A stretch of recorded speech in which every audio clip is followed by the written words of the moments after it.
Saya berasal dari keluarga Katolik, sejak TK sampai SMA saya di sekolah Katolik, saya masuk Universitas Indonesia. Saya selalu merasa dijaga oleh umat Muslim Indonesia. Saya tidak pernah merasa bahwa kita punya isu agama dari dulu, berdampingan, bersama, nggak ada. Saya sebagai minoritas tidak pernah merasa terancam sedikit pun, karena saya tahu sebagai minoritas kami tahu diri dan juga tahu yang mayoritas selalu menjaga minoritas. Jadi isu itu biasa saja.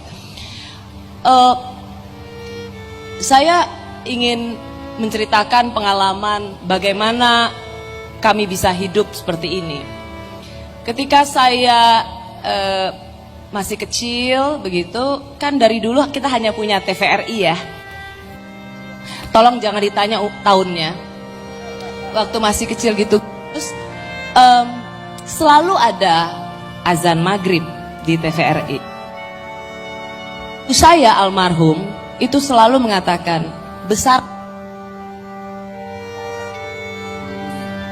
termasuk besarkan mic saya, besarkan volumenya. Televisi itu, ibu saya mengatakan, kita nggak tahu apa artinya, tapi saya tahu ini adalah alunan kemuliaan untuk Tuhan.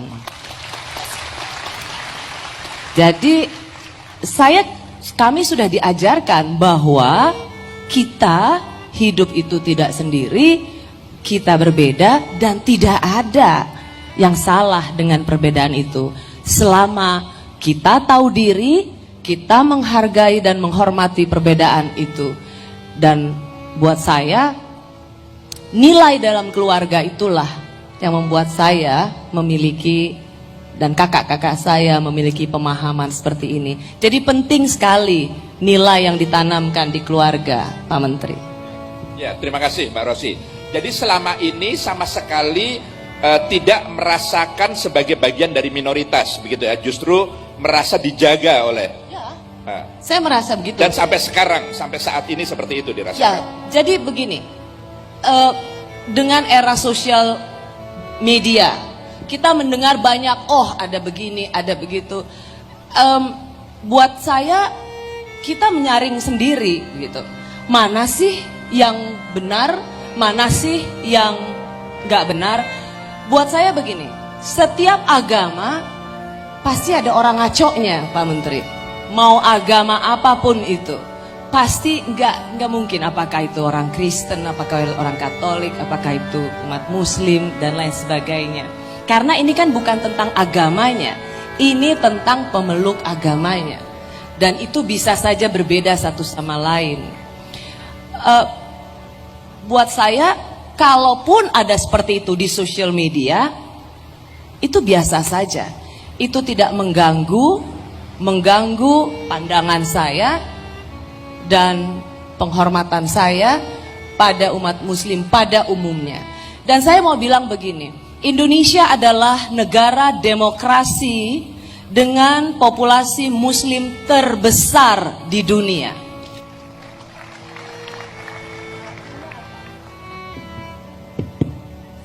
Selama 20